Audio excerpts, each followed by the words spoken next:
એક દિવસ એક દંપતી તેના 10 વર્ષના બાળકને લઈ તેમને બતાવવા આવ્યું.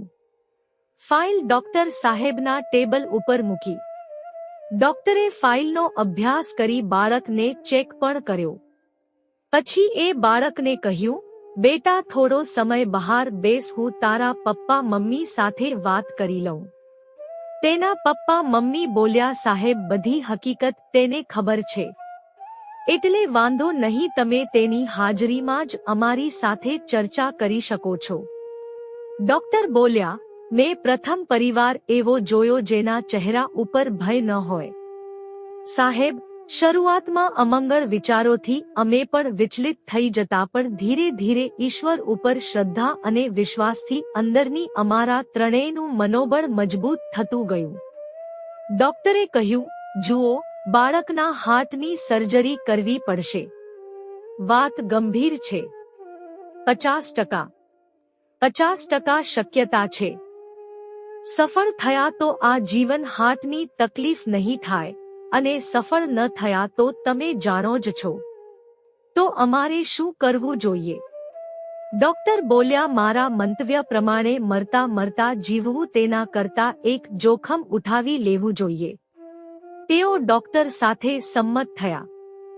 જ્યારે તેમનો ચાર્જ પૂછ્યો ત્યારે ડોક્ટર બોલ્યા, આમ તો હું એડવાન્સ પેમેન્ટ લઉં છું, પણ તમારા કેસમાં ઓપરેશન પછી આપણે નક્કી કરીશું, કહી ડોક્ટરે ઓપરેશનની તારીખ આપી. ઓપરેશનની તારીખે બાળક સાથે એ દંપતી હાજર થયું. કોઈના ચહેરા ઉપર ભય ન હતો. તેઓ સ્વસ્થ હતા. ડોક્ટરની જિંદગી માટે આ કેસ દાખલા રૂપ હતો. ડોક્ટરે ઓપરેશન થિયેટરમાં બાળકને ઓપરેશન ટેબલ ઉપર સુવાડી એનેસ્થેસિયા આપતા પહેલા માથે પ્રેમપૂર્વક હાથ ફેરવી ઔપચારિક રીતે તેનું નામ પૂછ્યું. તેણે હસીને નામ કહ્યું, આનંદ. ડોક્ટરે મજાક કરતા કીધું, બેટા તારા નામ તેવા ગુણ છે. ઓપરેશન ચાલુ થાય એ પહેલા તારે કંઈ મને કહેવું હોય તો વિના સંકોચ કહી દે.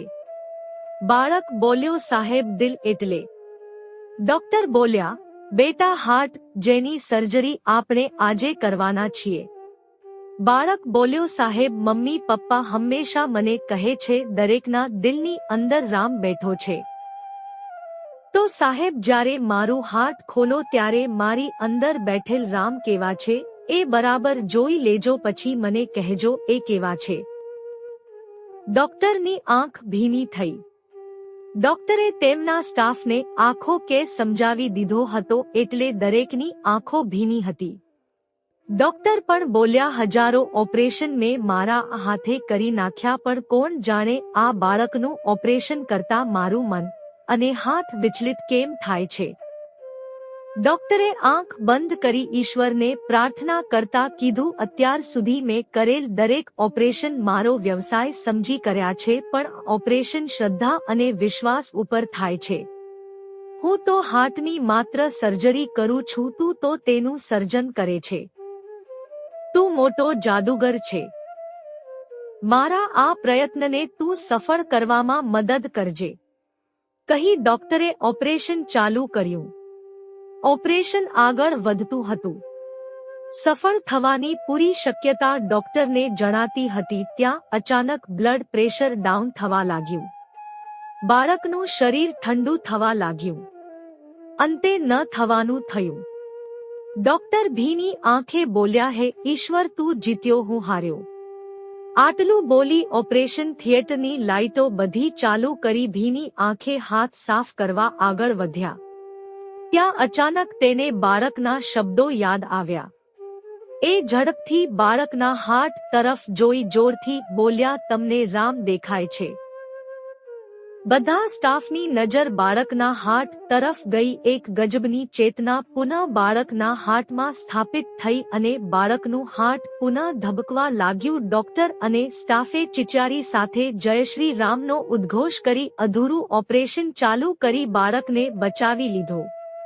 ડોક્ટર સાહેબે તેમની ફી લીધી નહીં અને કહ્યું, હજારો ઓપરેશન મેં કર્યા, પણ મને એવો વિચાર ન આવ્યો કે રામ ક્યાં છે.